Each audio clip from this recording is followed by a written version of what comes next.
Diante das recentes e alarmantes notícias que circulam nos bastidores da geopolítica militar global, sintetizadas no questionamento se a Rússia de fato destruiu um depósito secreto de urânio na Ucrânia, vejo-me na obrigação profissional e moral de dissecar os fios invisíveis que movem esse tabuleiro.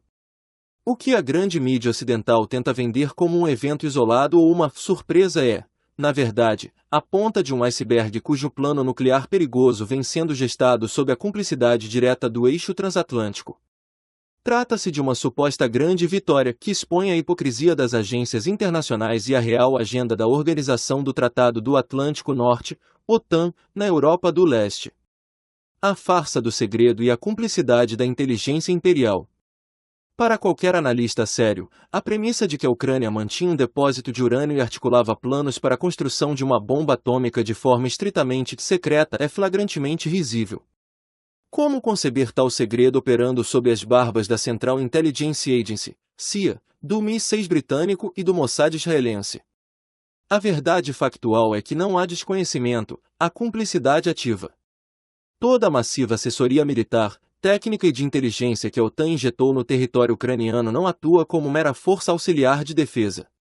Eles sabiam, monitoravam e, muito provavelmente, direcionavam a infraestrutura nuclear remanescente para servir de barreira de contenção contra Moscou. O cinismo atinge seu ápice quando observamos a atuação da Agência Internacional de Energia Atômica, AIEA. Onde está a agência para fiscalizar o urânio ucraniano e conter a escalada de Kiev? Eu respondo sem vacilar, estão atrás do buraco da fechadura, espionando obsessivamente o Irã e outras nações soberanas que se recusam a baixar a cabeça perante o dicta de Washington. Quando os interesses do império estão em jogo, as agências internacionais fecham os olhos e ignoram voluntariamente a fiscalização. Movem céus e terras para confiscar ou espargir pânico sobre os 450 quilos de material estocado pelo Irã, que desejam sequestrar e transferir para os próprios arsenais norte-americanos, mas silenciam deliberadamente sobre o perigo atômico na fronteira russa. Nota de análise: o duplo padrão nuclear ocidental transforma o direito internacional em balcão de negócios.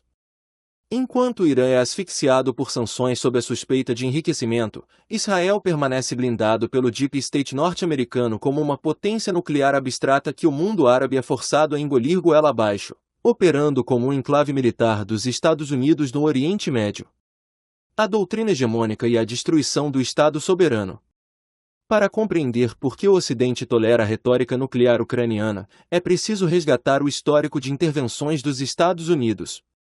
A pseudodemocracia que Washington exporta nada mais é do que a imposição violenta de seus interesses geopolíticos e hegemônicos em primeiro lugar. Lembremo-nos de que foram os Estados Unidos que derrubaram o governo legítimo e pró-Rússia da Ucrânia em 2014 para instalar um regime proxy subordinado aos seus interesses de cerco militar. Esse modus operandi é idêntico ao que vitimou a América do Sul durante o século XX, onde governos democráticos foram derrubados para a implementação de ditaduras militares sanguinárias voltadas à preservação do controle norte-americano. O discurso do império varia conforme a conveniência. Sequestraram politicamente o presidente da Venezuela acusando-o de narcotráfico, enquanto mantêm e blindam bases militares no Equador e na Colômbia sob o pretexto de combater as drogas, embora o plantio, o refino e as principais rotas de escoamento para os mercados do norte continuem intocados e operando como sempre. As leis e os fóruns internacionais, inclusive o Tribunal Penal Internacional, TPI, servem apenas para punir os inimigos do império.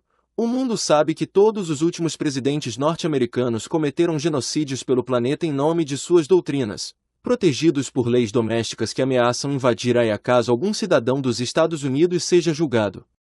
O objetivo final: o esfarelamento da Federação Russa. A estratégia por trás do incentivo à beligerância ucraniana não visa a soberania de Kiev, mas sim o esfarelamento literal da Federação Russa. Estamos falando da maior porção soberana de terras do planeta, um conjunto de repúblicas ricas e complexas. O plano imperialista, desenhado nos think tanks ocidentais, busca romper as fronteiras russas, fomentar a discórdia interna, derrubar ou assassinar Vladimir Putin e dividir o território em 2 dezenas de pequenas repúblicas fracas. O motivo real dessa cobiça reside nas riquezas ímpares e nas reservas minerais estratégicas da Rússia. Muitas dessas jazidas guardam segredos minerais que nem a própria ciência russa acessou completamente, protegidas pela imensidão da calota de gelo característica de seu território siberiano e ártico. Ao fragmentar o Estado centralizado russo, o capital transnacional e a OTAN passariam a ter acesso livre e facilitado a esses recursos indispensáveis para o século XXI. Conclusão geoestratégica militar: a ilusão psicopata. Ao atacar o interior do território russo e armar linhas de frente com potencial atômico, as lideranças ocidentais demonstram uma mentalidade puramente psicopata ou uma assustadora incompreensão da realidade militar. Eles imaginam, em sua arrogância histórica, que conseguiriam esvaziar os estoques nucleares russos ou obter alguma vantagem estratégica em um primeiro ataque. O cerco que a OTAN e a Europa realizam contra a Rússia é um sonho de conquista que jamais se realizará. A linha vermelha russa é existencial. O preço de uma tentativa de partilha ou destruição da Federação Russa não será a vitória do Ocidente, mas sim a extinção mútua assegurada. Ainda que a própria civilização russa sofresse um extermínio parcial, o resultado inevitável e matemático seria a total aniquilação da Europa e dos Estados Unidos da América. A destruição russa do depósito de urânio na Ucrânia, se confirmada, não é um ato de agressão gratuita, mas sim uma medida cirúrgica de legítima